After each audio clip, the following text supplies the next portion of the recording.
Everyone is trying to outshout, outscream everybody else in every market across the country. I travel North America extensively with my speaking and whatnot, and different parts of the world. And it still comes down to better quality, better selection, better service, better value, better prices. Strategically, we were speaking and continue to speak a very different language. We're not using the same category language as everybody else.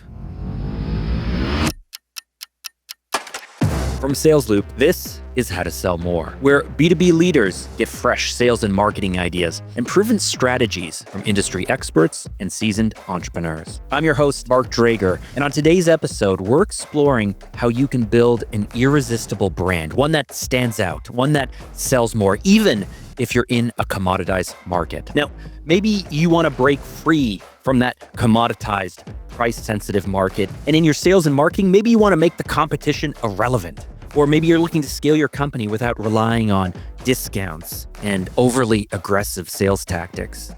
Or maybe, just maybe, you're looking to build your brand to ensure that it's unforgettable, to ensure that it attracts customers and talent alike. If any of those are true for you, then this episode is for you. Because joining me today is Gair Maxwell, who is a best-selling author of the book Big Little Legends, and he's a master in the art of turning ordinary companies into industry leaders, to help them become legends, to become a category of one. Now, if any of those strike a chord to you, then this episode really is for you, because joining me today is the one, the only Gair Maxwell, best-selling author of the book Big Little Legends, and a master in the art of turning ordinary companies into industry legends, turning ordinary companies into categories of one. And he does this through the power of brand storytelling, where companies can so distinctly set themselves apart in their market that really the competition, in the eyes of the prospects and customers, referral sources, all the competition becomes completely irrelevant. And frankly, what business, what owner, what entrepreneur, what salesperson doesn't want that? Now, as a speaker, Gair has traveled North America and the world, showing business leaders how to build these irresistible brands so they can make selling dramatically easier. And his work really demonstrates that any company, regardless of size, regardless of industry, can become legendary by uncovering and leveraging its unique story. We're going to get into that and a whole lot more. So with that said, I'm excited to share the conversation that I had with Gair Maxwell. Gair, I'd like to start with the title of your book, Big Little Legends. It immediately caught my attention because it speaks to something that I think many business leaders struggle with, which is this tension between being a smaller company, maybe feeling a little mom and pop, but a smaller, medium-sized company, and at the same time wanting to make a big, massive impact in your market. So my first question for you, what inspired you to frame these stories through the ideas of Big Little Legends? Well, that's a great story. The actual seed of the idea was planted in 2002 with a small mom and pop business. If you want to know the origin, and I'm a history aficionado. Yeah. Anyone who's picked up the book knows that you're a big fan of history and storytelling. Big fan of history. That being said, small business. I want you to picture this, Mark. Small business, mom and pop, 5 or 6 people working there. They're doing just over $1 million a year in revenue. Mark, they have an interchangeable product. In other words, there's nothing different about their product versus all the other competitors, and they are in a highly competitive market. But let's add to the degree of difficulty. They are in the worst business in the world for public perception and reputation. In terms of how the public sees this business and this industry, they would rank below politicians and lawyers. That's where all this came from. And so it begs the question, what happened? I met Jim Gilbert in 2002. It was September. It was at a Chamber of Commerce function. I was speaking at the Fredericton, New Brunswick Chamber of Commerce. Jim comes up afterwards. We start chit-chatting a little bit about how to grow his small business. And then voila. At the time I was doing soft skills training. It was kind of like a Dale Carnegie type thing. And Jim and I started working together. And sure enough, we improved the sales team a little bit and we did some things here and there. But it was 4 years, Mark, 4 years until we hit the jackpot. We didn't change pricing, promotion. We didn't change anything around the product. We didn't change any of that. But we did change one thing significantly, and we changed the story. And I want that to sink in. We changed the story. That business became a $50 million business, employing 38 people. It is the undisputed, unrivaled category of one in its entire competitive space. And that's where Big Little Legends originated. And over time, what I've done is reverse engineered the whole thing to figure out how can you duplicate the process in any industry, any company, B2B, B2C, nonprofit, municipalities, it wouldn't matter what it is. Without knowing it at the time, Mark, we were really focusing on creating the legend. But there was no playbook, there was no script, and that's essentially what happened. And Jim Gilbert became, are you ready for it? Canada's huggable car dealer. I was waiting. You were bearing the lead there a bit. I was waiting because I know on behalf of the audience, they're going, what is this commoditized industry? Yeah. What is this mom and pop 5-person goes to 30? What goes from $1 million to multiples? Yeah. What goes from $1 million to 50 million? That's unheard of in a way, isn't it? It really is. But never lose sight of the fact he's selling used cars. What's the instant audience response? What do people instantly feel when they hear those two words, used cars? And the fact is, Jim, Mark, doesn't fit the stereotype at all from the day we met.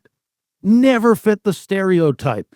And this will really help. I always love these types of sessions and these types of podcasts because you get to really explain it in a way you can't in the written word. Jim is a low talker. Jim is very soft spoken. All right. He just doesn't talk very loud. He's a very quiet, humble, aw shucks kind of guy.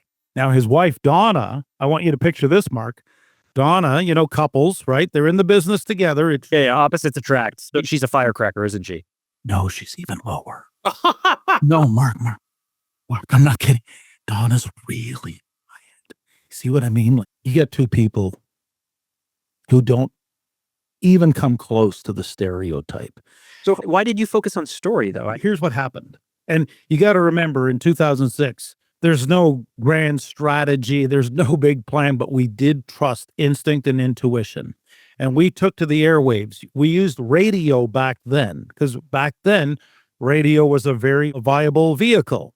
Right. And so I will point out, though, that radio still is very effective in drive time for certain types of businesses in certain markets. It's still extremely effective. Right. And so that's why I'm making the point. And I'm glad you supported it, but especially in that market. In that market now, it's fallen off. But at the time, it really worked. And we would go on the air and I read the commercials. Okay.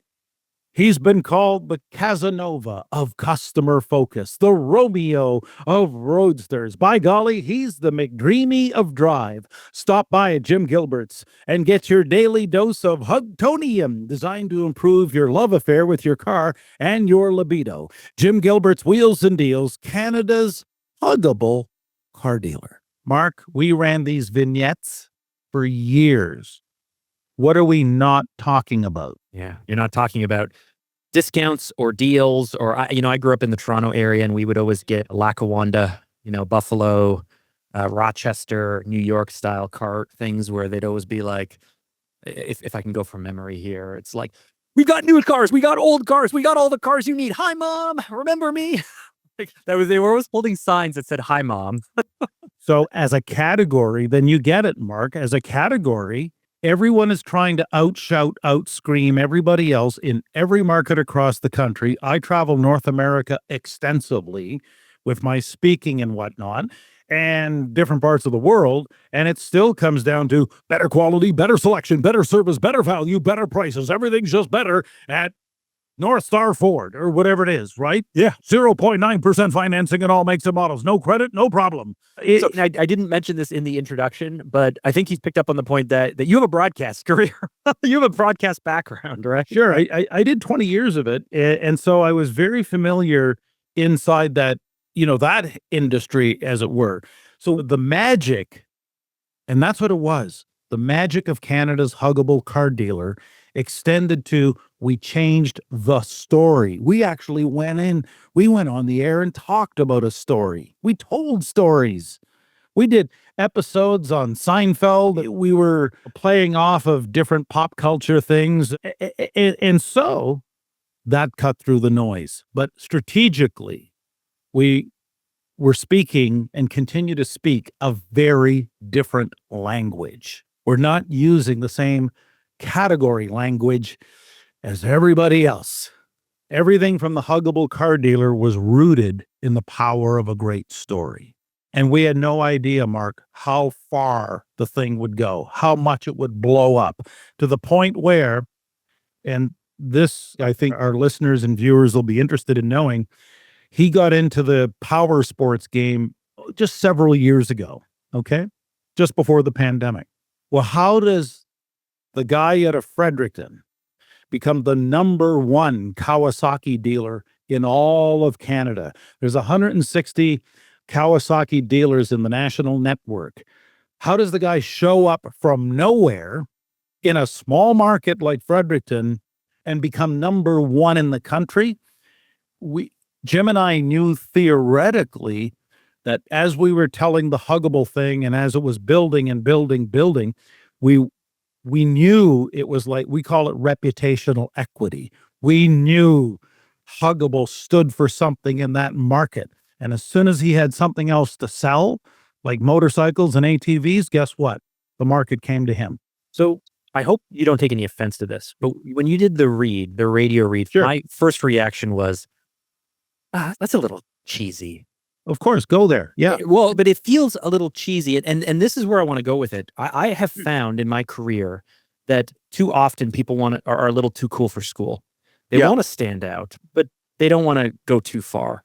They want to be different, but they don't want to put themselves out there. They want to be personal and human, but they want to come across as not trying too hard.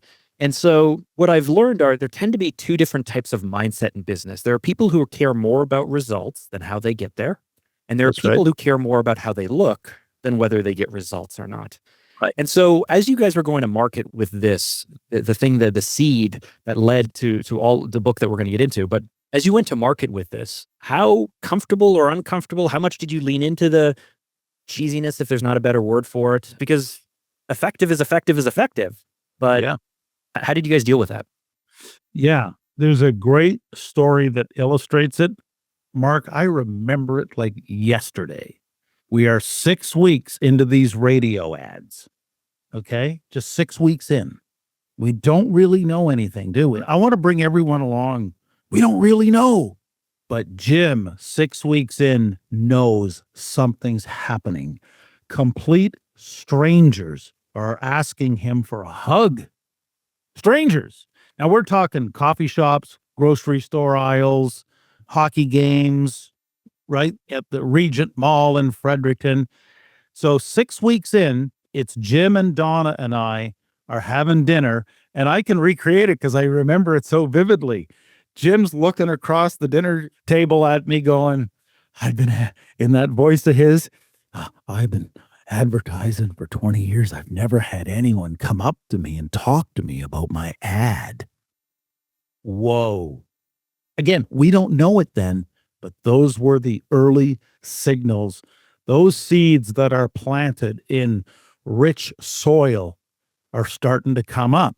And this is where I give Donna all the credit in the world because she came up with something so brilliant. Now remember, this is back in the day. We're just making this stuff up.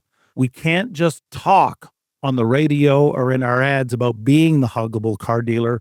We actually got to be that through and through. Now, from a personality and a values point of view, that's what Jim and Donna already were. They were already kind, generous, caring. They were all those things. So what Huggable did was provide the poetic expression for the truth that was already there. Does that make sense? Okay, but that's who they were. And so here's what Donna did. It was that night, I swear, over dinner, because they're in Fredericton. I was based in Moncton at the time. And the three of us are getting together. And like I say, Jim is like a little kid, like he's 10 years old. He can't believe how this is already working. All right. And then this guy, Donna had the car packed. She had gone to the superstore. She bought every teddy bear that she saw, like this one. Every one of them. There's 200 teddy bears stuffed in their car. Look at this, Mark. And then she took the teddy bears home with the little red sweaters and made sure their logo went on them. See, it started with dozens of teddy bears, and then it became hundreds of teddy bears. And then we've got mascots, and we've got a merry-go-round for the children.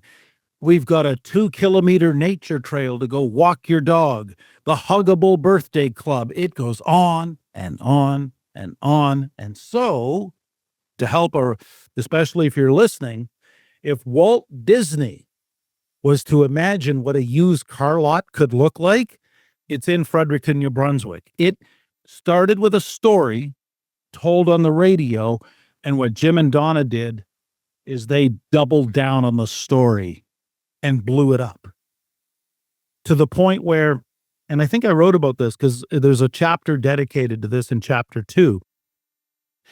I will never forget. They celebrated 40 years in business, August 21st, 2019, their 40th anniversary mark. 2,000 plus people show up to shake their hand, give them a hug. So they are pillars in their community. There's no other car dealership like it anywhere in Canada. And they became the largest independent used car operation in all 4 Atlantic Canadian provinces. And like I say, the number one Kawasaki dealer now as they expand their product offering. But make no mistake, and this is going to be really helpful for everyone listening, they have a brand identity. Brand identity that is highly distinctive. There's nothing else like it. And that really is what, and that's what we explored in 12 chapters. That's the mission. That's the goal. You become the category of one. And when you do that, you basically make the competition irrelevant. And if I may, with respect to the topic and the essence of your podcast, would you believe when you've got that kind of brand, the sales get an awful lot easier? For sure. I mean, just think, listener, what would it be like to have the power of that kind of brand identity working for you in your market, in your industry, for your community? Yep. Imagine walking into a conference or a trade show or a professional association event, walking in and everyone already knowing your company and your brand. Imagine the word is out. Right. Your story precedes you. People already are buzzing about what it's like to work with you, the value your company brings, why people choose you time and again. This is what we want. This is what every business, especially if you're a service-based business, this is what everyone wants. This is what everyone needs. Because, Gair, now, as you mentioned, it's so much easier to sell when people already decided to buy from you, to work with you, and not to work with someone else. Because everyone comes into the conversations more open and more willing to talk, and they don't just think that maybe you're just trying to sell them something that they may not even need. And this is what I love. This is what I love about this approach, because now you're on the same side of the table as the prospect, as the customer, as the client. You're both working together towards the same common goal. And that just makes everything so much easier. Now, shifting gears a bit, I do want to ask you about a topic that you're really well known for, which is this idea of the Mona Lisa effect. What is the Mona Lisa effect? Yeah, that's a great question. And I never get tired of answering it because it's universal in its scope. And I remember I was on a conference stage in Vegas and I thought, I've got an audience of 700 people. The first time I did it, Mark, and I thought, well, I'll try this. I've been thinking about it for a while. Yeah, 700 people. What's the most famous painting in the world? Okay, you ask them that publicly. And on the count of three, you're going to shout out the most famous painting in the world. 1, 2, 3. What do you think they all Mona said? Lisa. Done. Okay. So what this is, she owns top of mind awareness. It's a metaphor for top of mind. And I discovered this on my third visit to the Louvre. I had been there a couple of times before, but it was on visit number 3. I looked around and I realized I'm not in a museum. This is, to me, it was powerful. I'm not in a museum. Yeah, but literally you are. Yes, but metaphorically I'm not.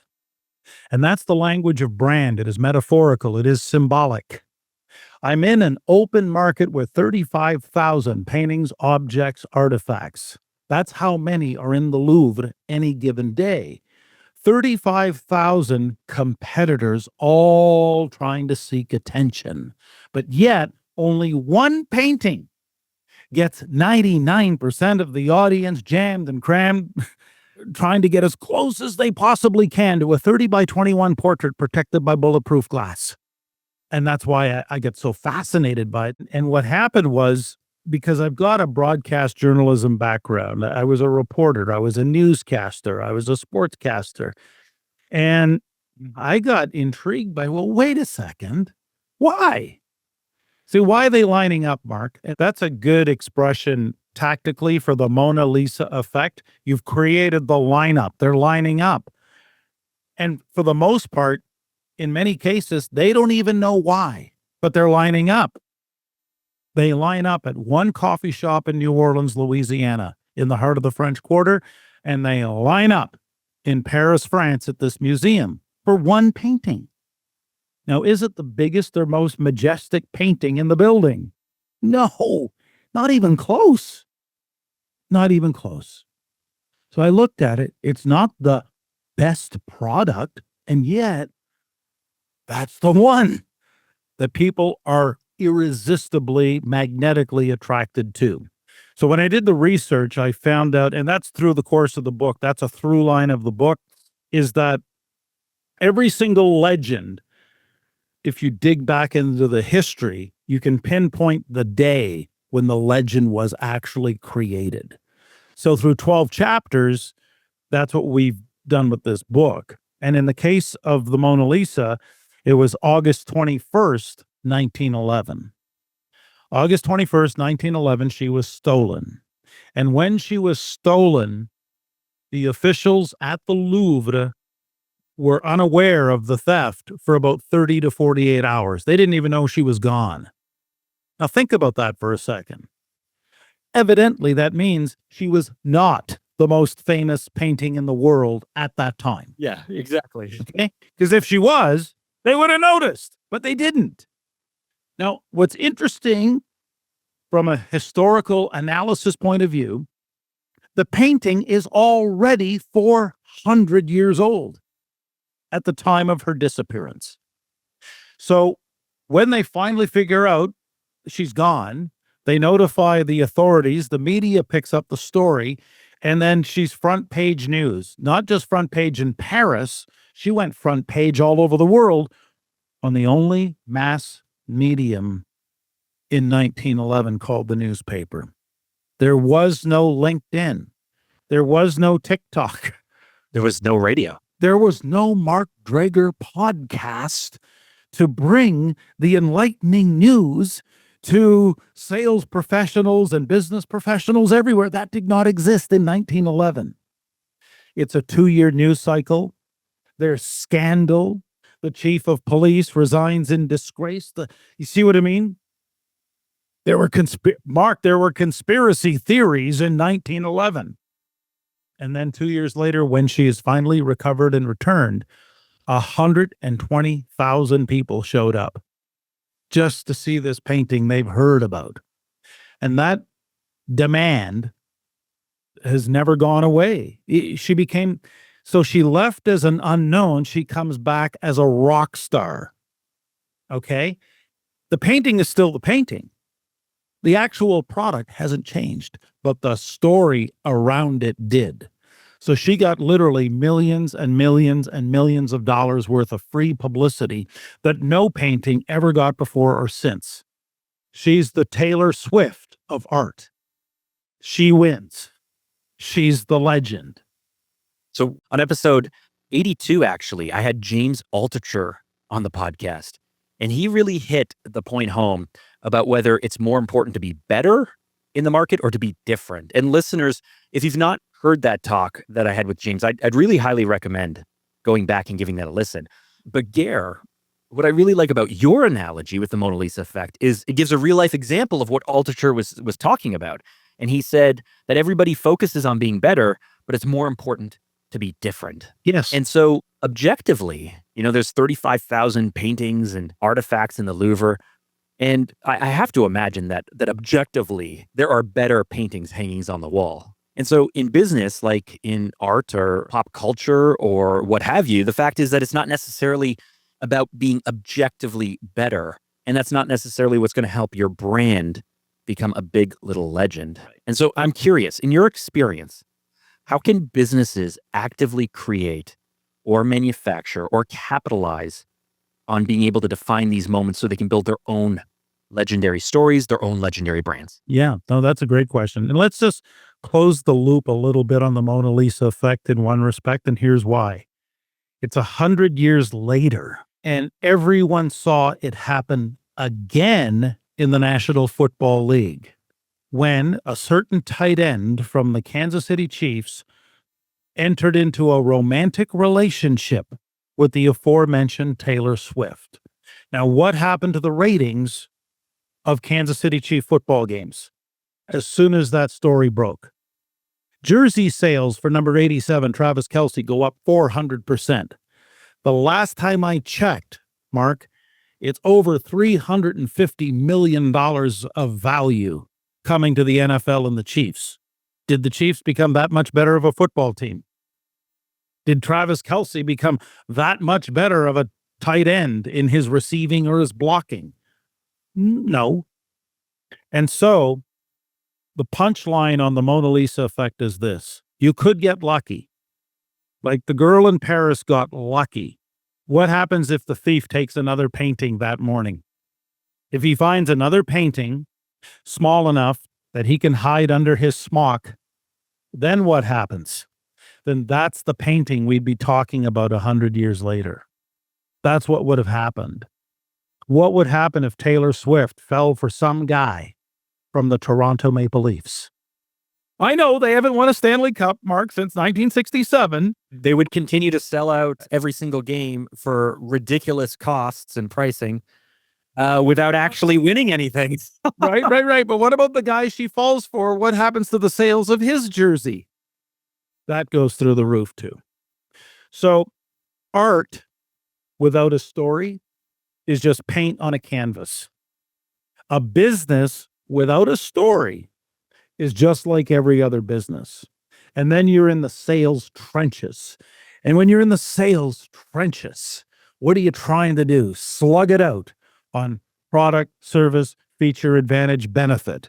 You're hoping your sales charm and personality wins the day, but that's a very incremental way to do it. Okay? As opposed to use the word exponential. Wow. So the metaphor I like to use, it's the difference between going to war. Let's use the battlefield metaphor, and if it offends someone, so be it, okay?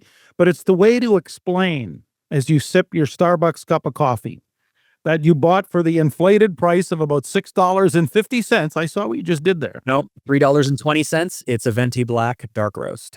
Yeah. Oh, so you didn't get the Frappuccino swirl. No, I don't. Double. You want to talk about offending people? I do not drink adult milkshakes, which is essentially what that is. Exactly. But think of how much value and profit margin they can extract, right, from those types of drinks.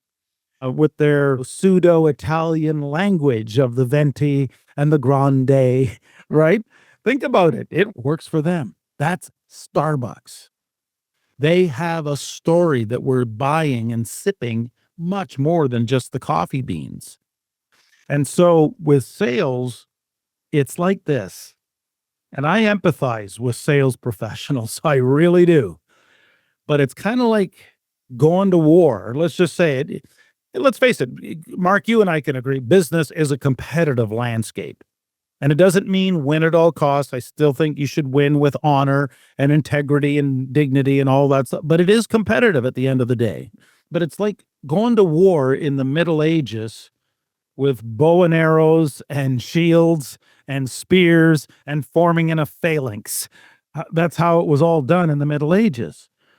Well, how much easier is it to sell anything if you're like the huggable car dealer, for example, where they're already walking in the door and they're 3/4 sold? Like it's the metaphorical equivalent of having AK-47s, machine guns, bazookas, Sherman tanks, and a B-52 Stratofortress because you've got a brand with a highly distinctive identity. In other words, metaphorically, try this. You become the Ferrari of your category. When Ferrari is selling cars, Mark, and I've been to the plant in Maranello twice. When you go to Maranello, Italy, town of 17,000 people, the buyers are showing up and they're ready to spend and they really don't care what the price tag is. Now that's, but think about it, that's the optimum, right? That's the best in the world. But if you can fashion a brand identity, and that's the secret, you've got to have the identity based on who you are. But hold on, who you are, but also who you want to be. Because, and I say that because you mentioned Ferrari, and I'm not a fan of Ferrari. I've never believed that Italian cars have good wiring, so I don't want to deal with electrical issues. But if anyone knows the story of when Lamborghini decided to be able to enter racing in the early 60s and enter into the market by building beautiful cars, I mean, they were traditionally actually an agriculture and tractor company. Exactly. So if we go and look at the Japanese market, there were many people who were building motorcycles or racing motorcycles. I think Honda moved from motorcycles and bicycles into automotive. But back to Lamborghini, the visionary, the owner, the man behind the brand decided that he wanted to move from farming equipment, tractors, agricultural equipment into automotive, into performance, into racing, and everyone laughed at them. And so there was no story there. So it has to be, I imagine, yes, it has to be true to who you are, your story. You can't put on someone else's suit. You can't live every day as a lie. Your company can't go to market pretending to be something it's not. But at the same time, there should be some level of aspiration to this. There should be some level of vision in whatever that next step is as well. So you can step into the next version of your company, your brand, your differentiation. Yeah, you're absolutely correct. But let's go away just to help people see this in their imagination and in terms of vision. You just reminded me, we've got folks out in Mechanicsburg, Pennsylvania, in a completely different industry. All right. Very, very competitive. They do bathrooms, doors, and windows. Do you have any idea how many bathroom, door, and window installation firms there are in the United States of America? Probably like 35,000. Try 592,000. Really? No, it's a huge number. Okay. And I met the CEO in 2018, and he fell in love with the story of the huggable car dealer. And I'll tell you why. He didn't get stuck on the teddy bears and the cheesiness. He saw strategy. We're using the power of story. We're using the power of symbolic language. And that's something that not a lot of people pay attention to. And yet we know there's 12 languages that the human brain understands. That which is symbolic and metaphorical, people understand that. Otherwise, they wouldn't go crazy for the Stanley Cup the way they do. These are powerful forms of communication. And so this guy's doing about 35 to 40 million in revenue. He's got about 130 employees. He too is in the middle of nowhere, Mechanicsburg, Pennsylvania, less than 10,000 people. But he's got a much bigger vision. And so his thing, just so you know, Mark, his name is BJ Wurzen. And there's something about the culture, the local culture around Mechanicsburg. I'm going to call it very military centric. And I think it has to do historically because Gettysburg is basically right around the corner. Okay. It has to do with the area they're from, right? And BJ's a big patriot, big fan of America's military. And so we do these executive boot camps fairly consistently every year. We have a limited number of companies we work with every year. But in this case, we're going to go work in Hershey, nearby Hershey, with West Shore Home. That's their name. Anyone can, and by the way, this is beauty of the internet, right, Mark? Anyone can go look this up. Okay. When you go to West Shore Home's YouTube channel, because they're putting these stories out on YouTube, you're going to see what is the result of something that started as far back as April of 2018. So when we did the boot camp, we're trying to dig into, and I want you to picture flip charts, whiteboards. I call them extraction exercises with senior leadership teams. And Mark, some of the qualities that they were, telling me in the room that day, wow, we're like a steamroller, aggressive, tenacity, ferocity. And as the day unfolded, I thought, well, isn't this interesting? They're kind of like, we would call a character, this is like the U.S. Navy SEALs meets the Marine Corps with a little bit of Clint Eastwood thrown into the mix, and they're doing home renos. Is that what I'm hearing? Yeah. Like, Mark, you can already pick it up. Like, that's as far from huggable as you can imagine. They're diametrically opposite in terms of their values, what they believe in. And what's evolved is a company in terms of values, things like, and it's right there in their leadership guide, default aggressive, extreme ownership, decentralized command, laws of combat. They've listened to Jocko's book, obviously, Extreme Ownership. If you know about Jocko, they actually, after our session and after our engagement, they worked with Jocko and his team because they felt comfortable. This is the area we can pursue. Okay? Let's talk results.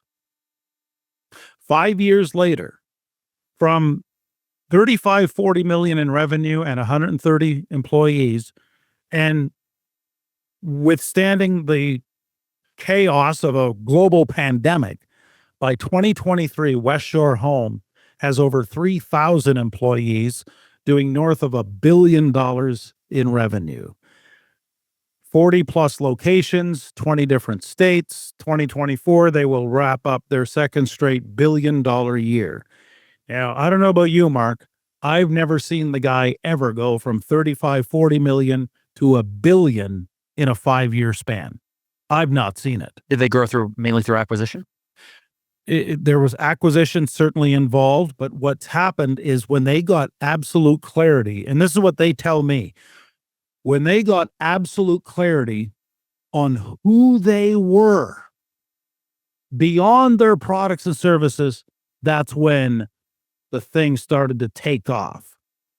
They got comfortable in their own skin until that boot camp we call them boot camps, ironically enough. But until that boot camp, they were almost sheepish and almost too shy about what they were like culturally. And I'm going, no, guys, we're going to double down hard on this. And which has led to things like Bass for the Brave. They do a whole program called West Shore for Warriors. Okay, if you see this, they're reaching out to work with America's veterans, people who have slipped through the cracks. You know what I mean, Mark? And they're showing up. And I remember when this concept was first floated at that boot camp, it was conceptual and very embryonic, but now there it is. It's in living color on YouTube, and they're showing up. Hey, here was the idea. We find these veterans who have fallen on hard times from Vietnam, Afghanistan, Iraq, and you know what we're going to do? We're going to show up, bring a truck, a crew, materials, take care of that soldier. How about we do that, right? And and this is in chapter 9 of the book, because we're actually in the media business, we're a media company first, home renovations second. We're actually going to bring the crew to document the story and put the story out there and honor this individual who sacrificed to provide freedom. Would you believe, Mark, this has an audience in the online world? Oh, yeah, I believe it.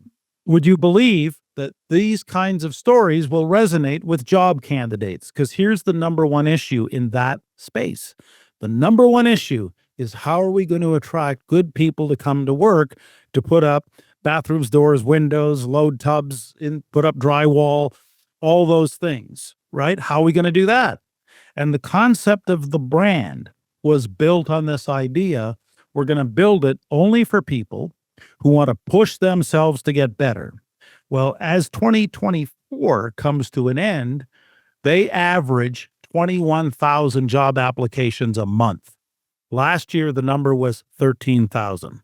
So I know the business world is so focused now on execution and implementation without taking any time for reflection, contemplation, and figuring out some of the biggest strategic questions, which is, from a brand identity point of view, who are you beyond products and services? Do you have something that we can work with to bring to the market that will clearly separate you from everybody else? I'd be curious about when this has gone off the rails. There's a bit with these types of stories, there's a bit of survivor bias where we can certainly point out when it worked, but this isn't going to work all the time. So when it doesn't work, why and how do we pivot? It's called leadership.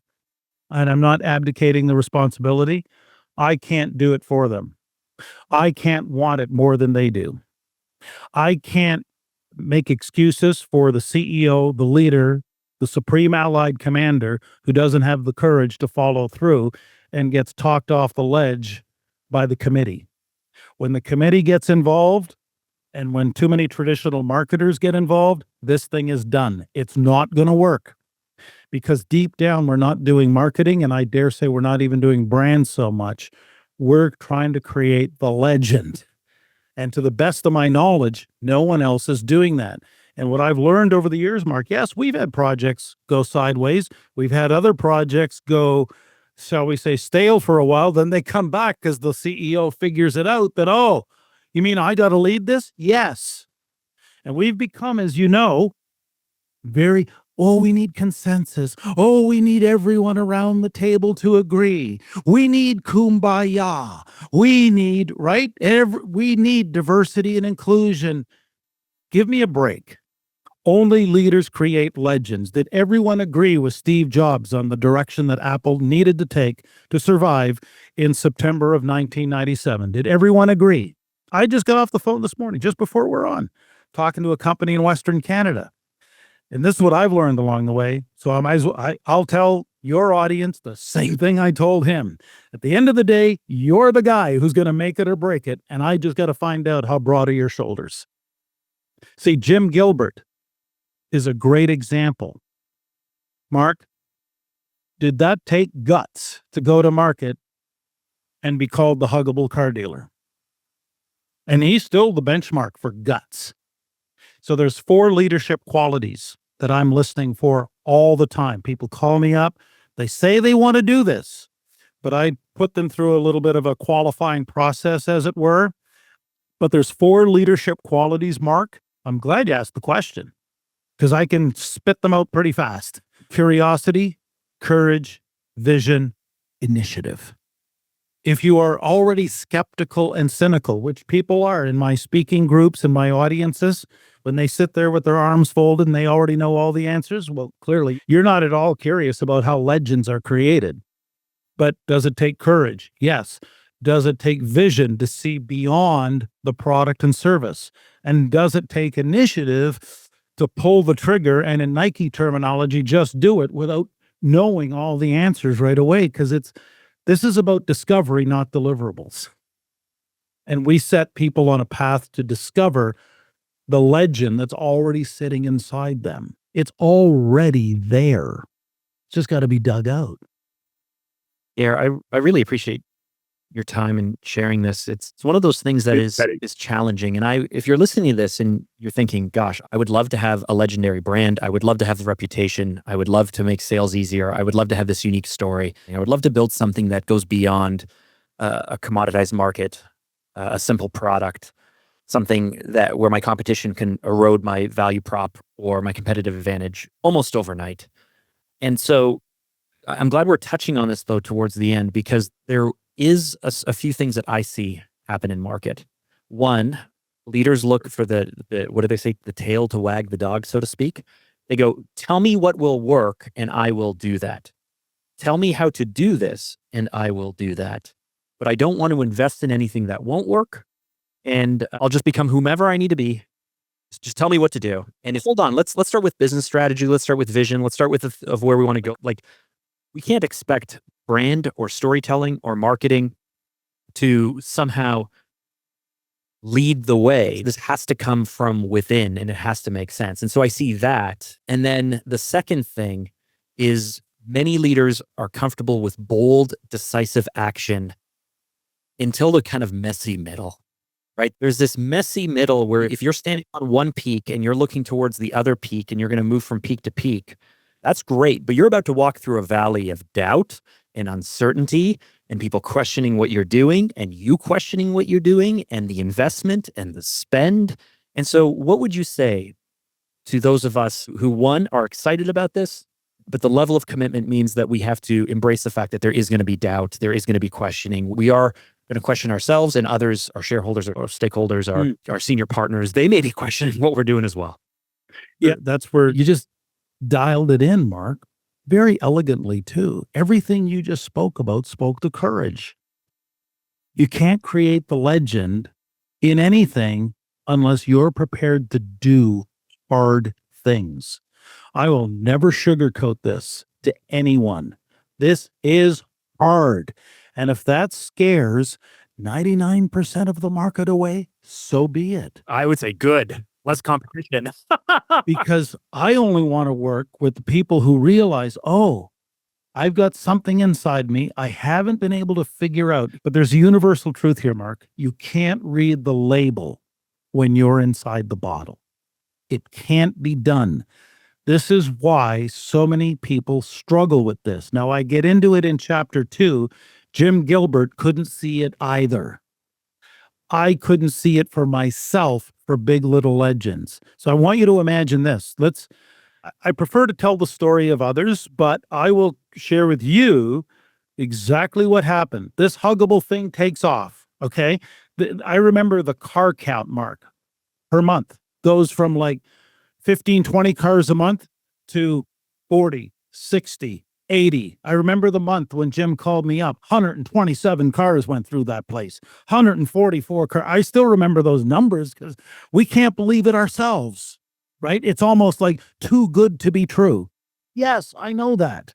I live in this world. Now, do you think for a second, Mark, that watching my friend blow this thing up, because I know the 4 magic words are really working their magic, do you think I would want the same thing for myself? No, do you think? I don't know how you would react, but it's like magic in a bottle. We've captured it once. Like, let's do it again. Let's do it. Let's do it, right? I spent, without exaggeration, well over a decade searching, wondering, experimenting, well over a decade. And I couldn't figure it out for myself because that's universally applicable. I can't read the label when I'm inside my own bottle. And so I finally found, I talk about a little bit in the book, finally found a trusted friend who picked up on, hey, you're a brand historian. And as soon as Clay said those words, I'm like, yes, I got it right away. History. Yeah, I'm a history nerd. Are you kidding me? No, I mean that.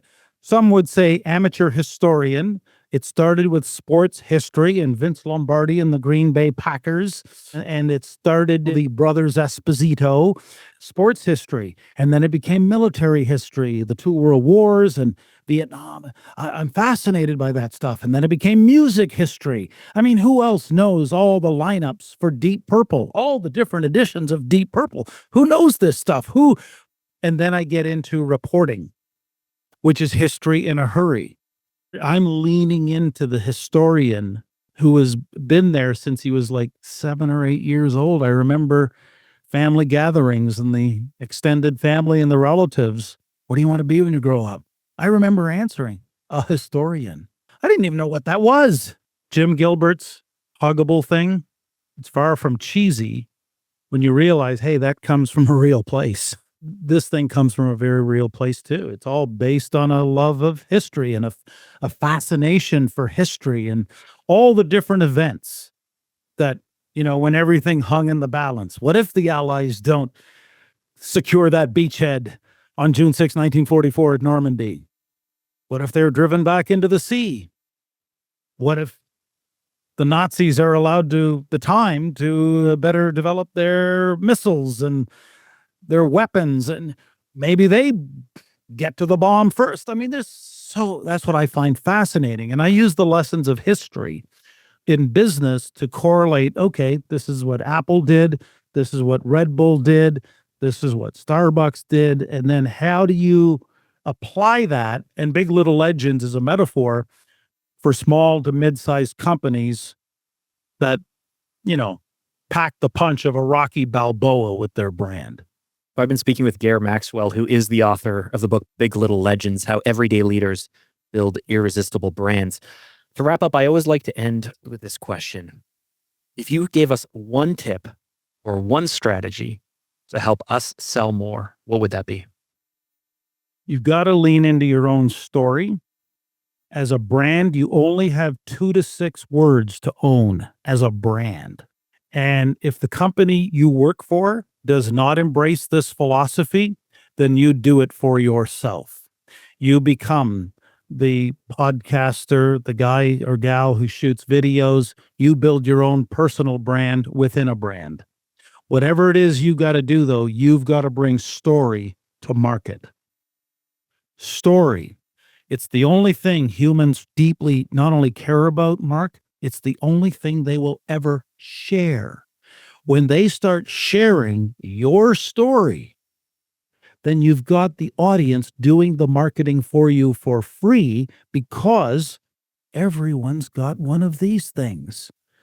But if it's not on video and it's not on digital platforms, no one's ever going to share your story. And that's part of the secret, is you've got to find something about you as an individual or as a company that separates you from everybody else in a very highly distinctive way. And that was my conversation with Gair Maxwell, author of Big Little Legends: How Everyday Leaders Build Irresistible Brands. To learn more about Gair's work, get dates and locations for his 2025 World Speaking Tour, has stops across the US and Canada and the UK. You can see him live. You can connect with him. You can get all of his details, or even you can look to get a copy of his book. All you got to do is visit gairmaxwell.com. You can also connect with him over on LinkedIn. He's built a really powerful community of business leaders over on LinkedIn, and he shares a ton of great stuff. Now, while you're over on LinkedIn, be sure to look me up as well and connect with me. You can drop me questions. You can share your thoughts on this talk. Connecting one-on-one with listeners really does make my day. Now, one last thing. If you've made it this far into the show, you really should subscribe. And here's why. Each week, we share sales and marketing ideas, proven strategies from industry experts and seasoned entrepreneurs, just like what Gair shared with us today, to help you grow your business and to help you sell more. So with that, I want to thank you for listening. We're going to wrap up this episode. I am Mark Drager, and I will catch you in the next one.